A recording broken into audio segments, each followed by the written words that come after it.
Sanbonani, Molweni, Dumelang, and welcome to yet another thought-provoking episode of Essence, which is my initials ASS, trying to make sense of this crazy, crazy, crazy world. Today's topic is rather a contradiction of my point and purpose of doing this, I think. Yet, guys, I've been haunted. I'm being haunted by a parable. I'm being haunted by something that did not even happen. I am being haunted by the prodigal son. He is haunting me and I don't know why. So I thought to myself, let me put on the camera, put on the mic, and just do an episode and let my thoughts go and express, because I don't know why, I don't know what's going on, but I'm thinking let's make sense of the prodigal son, because I think the way you like the prodigal son and the way that I like the prodigal son are not the same. So I thought let's just try and make sense of someone who never existed, guys, but we'll entertain him. The prodigal son, if you don't know, you'll find him in the Bible. It is a book of Luke. The laptop doesn't want to come on, so I can look like I still read my Bible. Yo, come on. Yeah, book of Luke 15. Luke chapter 15, verse 11 to 32. I would urge you to pause, go read it while I have my tea, and then I will do a nice disclaimer for you in the meantime, you see, because I don't want you to come for me. I need to protect myself, because I'm being silly and controversial over something that now I take lightly, but some people take very generously and all of that. So I thought, let me come and have an argument with the people that take this very generously, because something needs to make sense to me. Something needs to make sense. I don't know why. So this is Essence, and we're going to try and make sense of the prodigal son. I think, what did I say about him?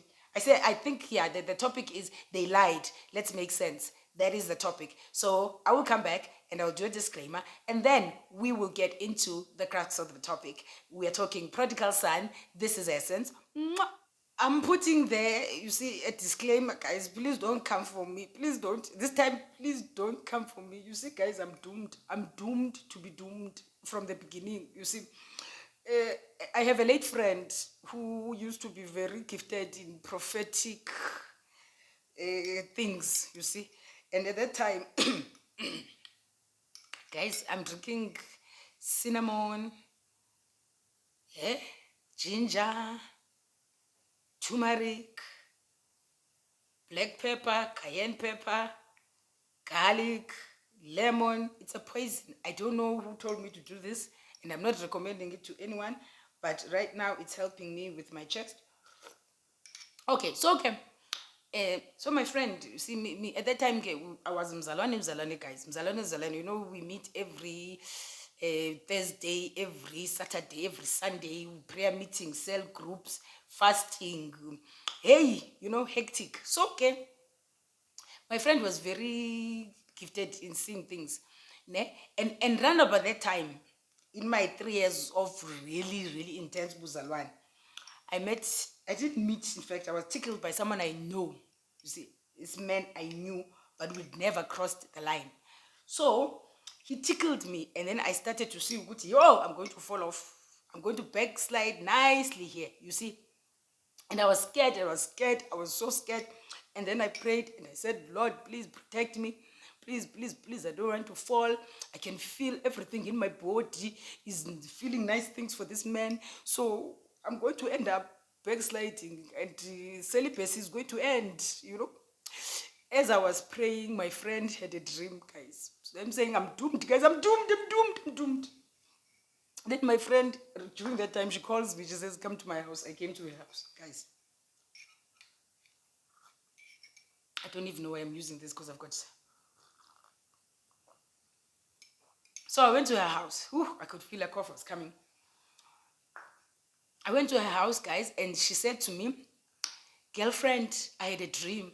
because she used to have visions and all of that, dreams, visions, epiphanies. You could be sitting there and next thing she'd be telling you, Uti, a certain manager, she was also a colleague of mine. So a certain manager is going to die. Let's pray. And then we pray. Next thing, you'll find out 3 days later, Uti, this guy was involved in an accident, but he didn't, die.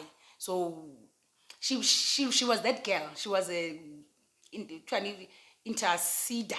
Interceder. I think I want to believe when it came to her gift and the purpose of it. Okay, so okay, she says to me, girlfriend, sit down. I sit down. She says, what's going on with you? What's going on with you spiritually? Tell me, girlfriend. And I'm like, what do you mean? Because now I think I'm guilty now. I haven't told anyone, but I'm starting to feel things. I'm seeing someone. He's not in the church, but okay, he's talking the language. He plays BB Winans and CC Winans. At least he meets me somewhere, you know. And he knows how to pray and whatnot and whatnot. So I'm thinking, hey, this one's going to seduce me. So okay. But I couldn't tell Bazalones, I couldn't tell my sisters at the time, Can't know they were backsliding in their own ways, another adventure for another day. Anyways, she sits with her and like, friend, what's going on with you? This is what's going on with me. I don't know. And then she says she dreamt of, she had a vision where she went to heaven. That's what she said. And then she met an angel who was dressed in, I think, in white and gold and what. And what she described it was beautiful, And then this angel, actually, she dreamt of her death, funny enough, because eventually she died. Okay. And then this angel gave her a book, and then she read in this book, because she said she was looking for us in the dream. So she was looking for us in the dream, as in us, the ladies that we used to pray together. We started a church together. Hey guys, I was deep in the Mzalwane. I was even a church treasurer. I was a church treasurer. Okay, so so she was like, okay, she was given this book, and this book had a list of, she was looking for us, and then she was given this book. So this book had a list of all the ladies that were in our prayer group, in our women's group, in our church group, and what. Which she read all of them. She checked, they were all there except for me. She's like, what's going on with you, Auntie? Your name was not on the book. So she asked the angel, she's like, but where's my friend, Auntie? Why is she not here? The angel said, the ones that are in the book are the ones who are making it to heaven. Otherwise, if you're not there, forget and smile. So that's when it was a confirmation to me, already, this man is going to take me to doom. You see, because I ended up dating him anyway. So that means I'm never going to make it to heaven, guys. That means I'm never going to make it to heaven. I'm just saying. I'm just letting you know that I'm already doomed. So please don't come for me. Please, because I'm haunted by the idea that already, no matter what I do, I'll never make it to heaven because I'm not in the book of life. So basically, I'm a member of hell, or Idlos must intervene. That is my disclaimer. Please be kind. Please be kind. Let's make sense of the topic. Let's get into the topic. This is Essence. We're coming back. Let's get into it. Welcome back. This is Essence. And yes, today's topic, we are discussing the prodigal son.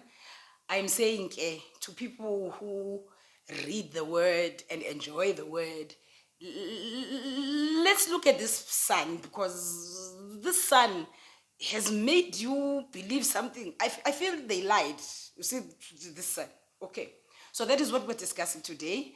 I don't know. Let's start here. Okay.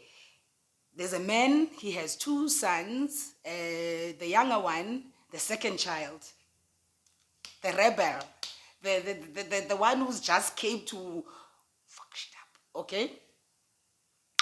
I like second children. If ever you've not noticed from my last episode, if you go and check episode 8, I won't mention, I've said so much about it. If you go and check episode 8, you'll understand I have a weakness for second children, because now I'm a second child. Okay, so he decides, Guti, you know what? I'm rich enough. already. I live with my father.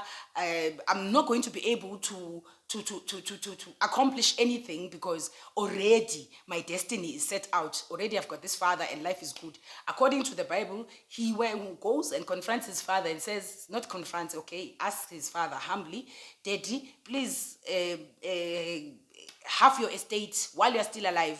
I don't want your inheritance when you are gone. I want to go and discover myself. So please give me the portion that I'm going to inherit vele vele when you die. Half mine, and then you can stay with your son. Mina, I'm vying. So when you look at it, Udedi, of the prodigal son, was a very rich man. For him to not even fear to have his estate and give it to his son and still continue with his life. So you understand, I don't believe there was any, according to what I read, there was any argument, like, yeah, what you gonna do with my money? You might not make it in the world and whatnot. Okay. So me, I respect prodigal son for the fact they say he took all. I like that all. He took all of himself, all of everything that he is, and he set out to go, right? And discover himself, which is something I believe children should do at some stage in life, If my son wants to go to Dubai in the next 3, 4, 5 years, there's nothing wrong. He must go and explore. Okay, if he wants to go to, I was going to say Thailand and he said Taiwan.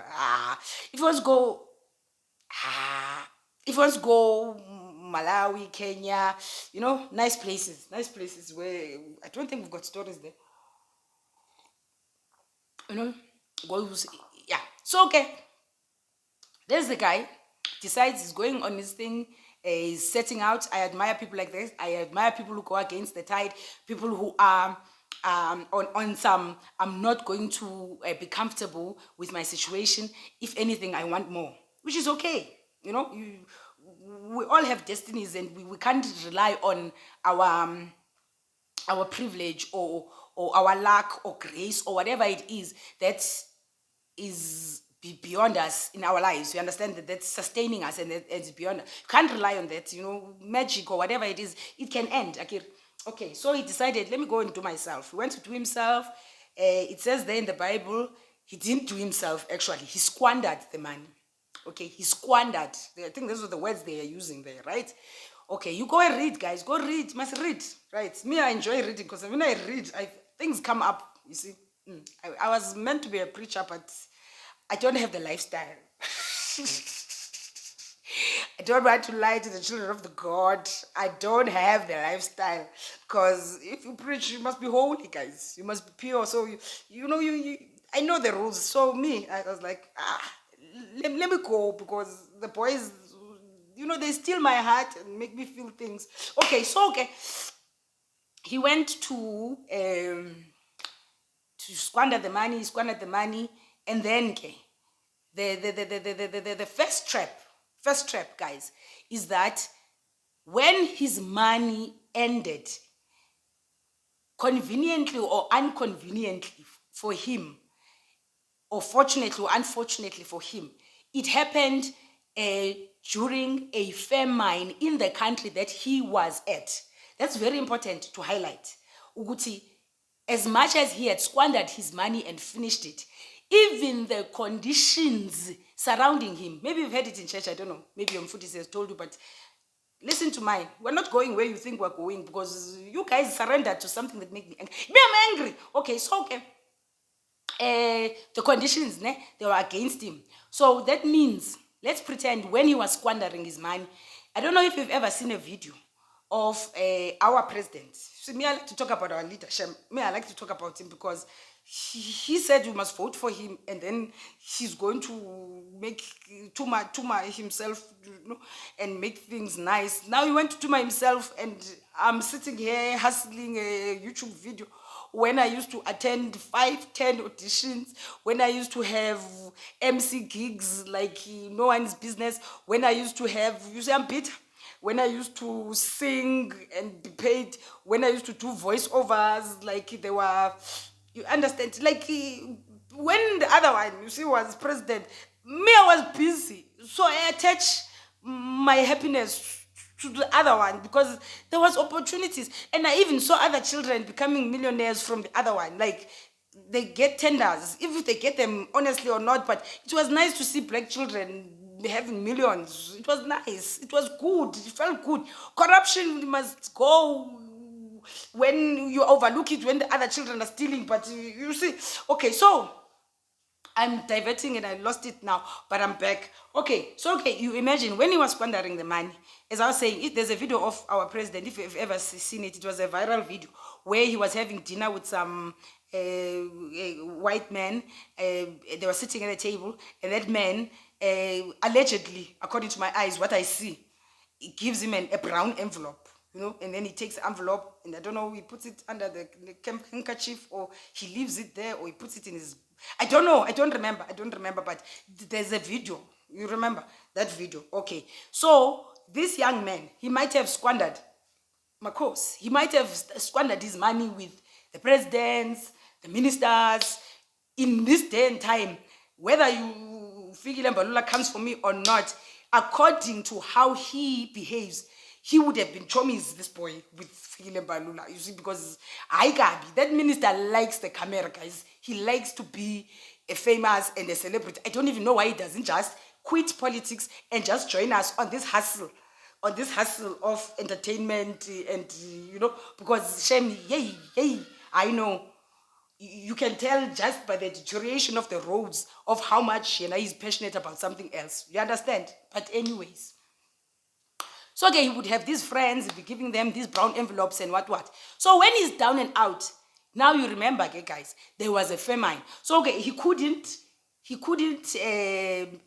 even call up his connections and be like, you remember, I once gave you an envelope, guys, make a plan, create a tender for a, because there was absolutely nothing. It's like we were in lockdown. But in this present time, lockdown was very good for the Makabanes that ate there by the PPEs and the monies and the billions and but then comrade prodigal son didn't have a president who can get monies there from who and world tontons and have conversations with Bill Gates, just because what is Bill Gates learned for when it comes to diseases? He a doctor, but your president, he will go and talk to him. There's photos. If they are Photoshop, please don't come for me. Me, I'm talking about what I allegedly saw. I saw it. Okay, right. So already you've got a president who goes talks to people who want to kill you, who have been blatant about how they want to depopulate you, but your president goes shakes hands with them. Me, I'm suspicious. But anyways, all right. So boy has nothing. He's got absolutely no one to turn to. He can't even go to the king of that time or the queen of that time, who he probably used to wine and dine with because he had the spend maybe to be in their company. I get. Now he can't even go to them for a job because it says in the same Bible. He went to look for a job from one of the citizens of the country. It doesn't even say he went to the president or the king to ask for a job to work in his garden, because at least maybe the salary will be different than when you go and work for a citizen of the country. Like it is status, right? This is essence. We are going to have to come back because I have to go and refill my tea and I can feel a cough coming. So yes, we are discussing the prodigal son, and I will come back from how this trap of the prodigal son and him not having any choice and him having to now stoop low to the low that he's never been to. And then there's a reason why then we need to discuss that.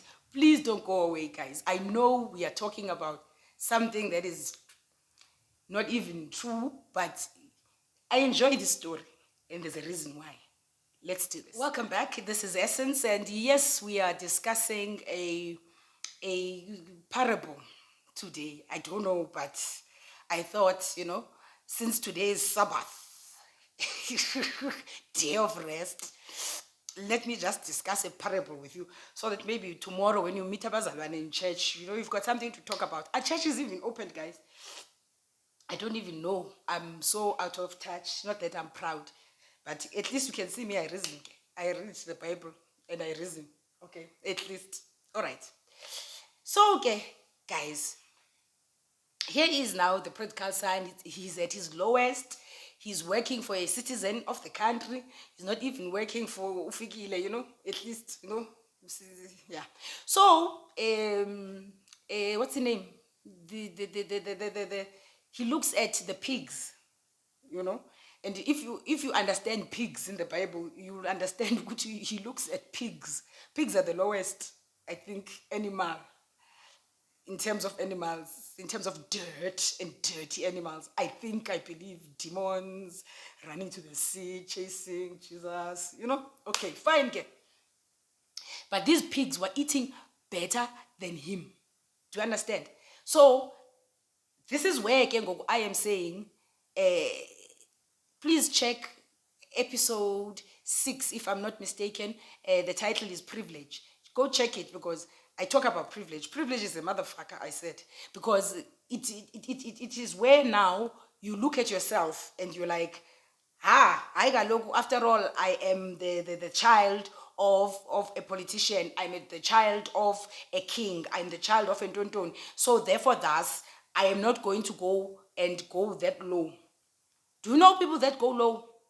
Let me tell you guys, unashamedly, the people that really go low are the ones who work for people that have dogs that they treat like humans. They treat better than they treat their own staff. Do you understand?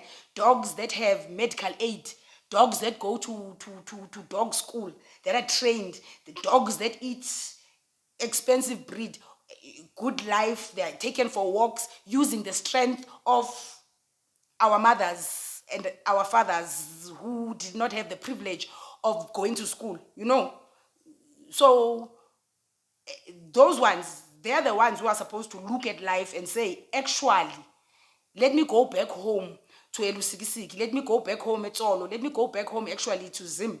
Let me go back home to Nigeria. Because to be honest, this life is not as rich as the life at home. Guys, I come from Lusikisiki and Tafuf. The view from my mother's home is wealthy. You see mountains, you hear the sound of the stream down there. You see maize, you see cows, you see ducks. It's wealthy. It is rich. It is self-sustaining. Do you understand? Better than here, where now I could get a notice for making noise because the walls are thin. I'm not rich enough to live in a mansion where I can scream.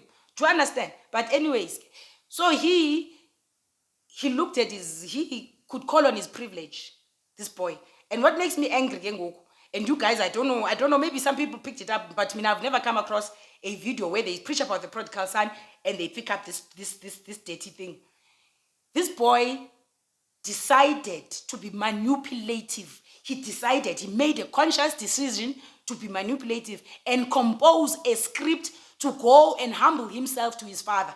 He didn't go and humble himself to his father. He sat and thought, hey, life is bad. It's so bad that the pigs are eating even better than me. So I'm going to call my aunt, the minister, you know her, to make a plan for me. I'm going home. So I'm going to write a script and say, my aunt, you know, I need money for to go to school to New York. So please make a plan. You consciously know that you don't qualify. You're not supposed to be there.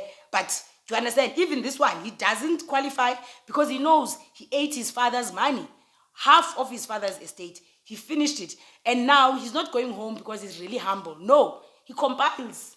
That's the part that makes me angry. And then you guys, you're thinking, you must humble yourself. That's why you're so manipulative, because you are believing a story that's making you write scripts instead of being genuine. Because he was not genuine. He said, it's there in the Bible. Let's see. I know it's going to waste time. But he said, I'm going to say when I get to my father. I think that's what made me angry. Maybe if he had just walked home and just, okay. Then he decides to go home. He goes home.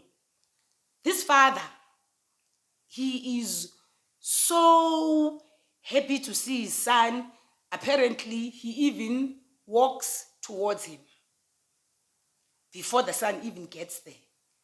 This is essence. We're discussing the prodigal son. I'm going to take a break, get some more, get to sip my tea and continue. And then, yes, we'll take it from there, where the father meets the son, and it will probably be the closing, if not the one before the closing. Let's welcome back. This is Essence, and yes, we are discussing a parable topic, something that I can't even say I know where to point the grave of the prodigal son. I'm actually wasting time on it, but there are things that are being revealed to me that I feel I am sharing with you, and I want you to evaluate my state of mind, because you see, I can't afford a therapist, because you see, you don't like and subscribe there by my channel, you see. And to the ones that I have, thank you very much. I appreciate, I see you, I value you, I thank you.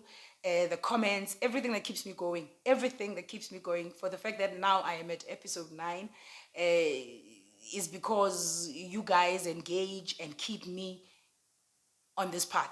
But to the ones who don't subscribe and like, you see, you're keeping me poor, because now I can't afford a therapist, because if you like and subscribe, you see, YouTube was going to pay me, and then I can go to therapy, and then I don't have to tell you this. Imagine, this is what I will be telling my therapist. Therapist, I'm being haunted by the prodigal son and how he makes me angry. Okay, so the prodigal son returns home. The father embraces him, doesn't ask questions, doesn't care, even gives him a robe, a royal robe, basically, to say, welcome home. You are not a common child when you are the child of a king. You know, that type of welcome. And you guys were like, hey, God loves us all. All we have to do is humble ourselves and go back to God.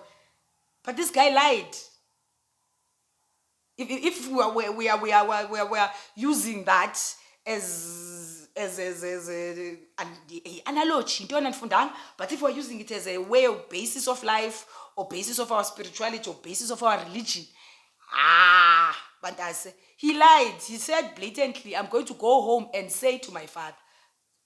I told me that already. If he had just walked home, and when he got home, he just knelt and fell down and cried and said, Father, I have, wasted your money or your time and whatnot. Please embrace me. It would have meant something to me.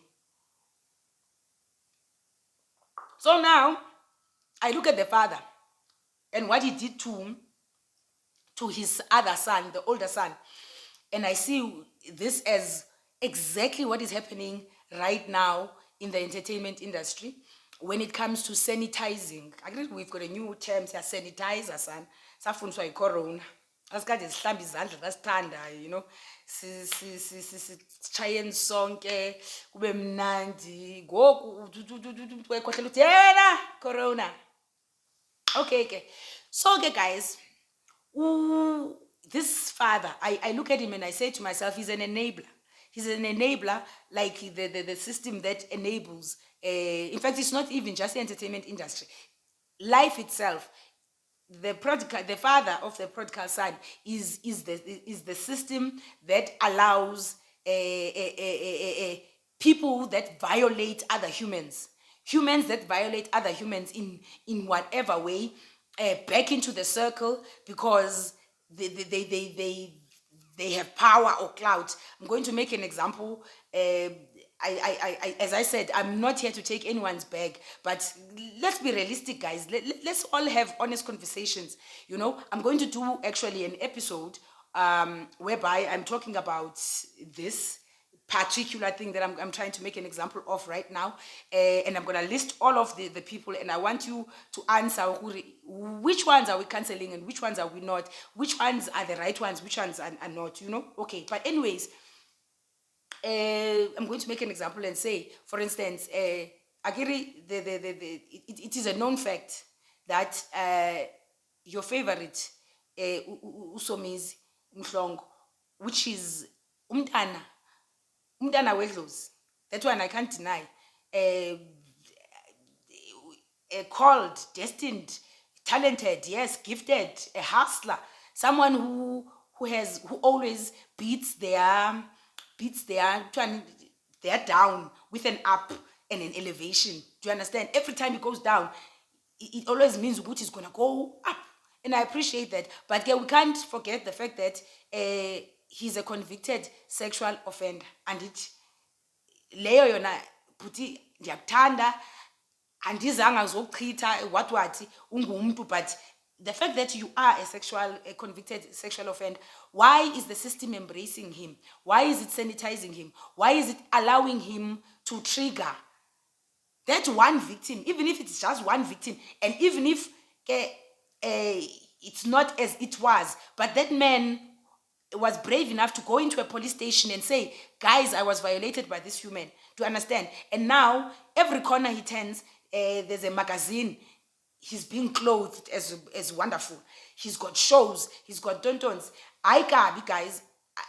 If me, myself, nam khona ophumayo athi you abused me, you did whatever, and the sight of you on television makes me sick, I think now I need to call myself to order and find other alternatives of making money, because I cannot be re-violating my victims. I can't.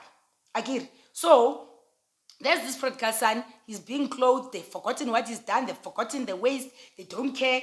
All that matters is that he's home, which is the same thing. All that matters is that Usomi is a crowd magnet. He's a, the numbers, they make sense.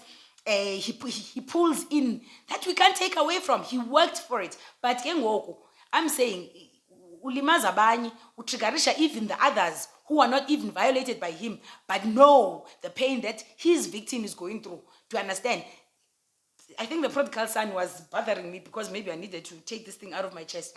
But anyways, so the prodigal son comes back now, and the older son is offended because he's like, I've been here with you. I've been here with you, pushing, working, keeping on the line, not touching anyone's child, not doing anything, not beating up anyone's daughter, being faithful to my wife, feeding all my kids. I'm being here next to you. I am the if anything, the clean brand that you need that will make everyone, try and appreciate you, Daddy, because I'm a reflection of you.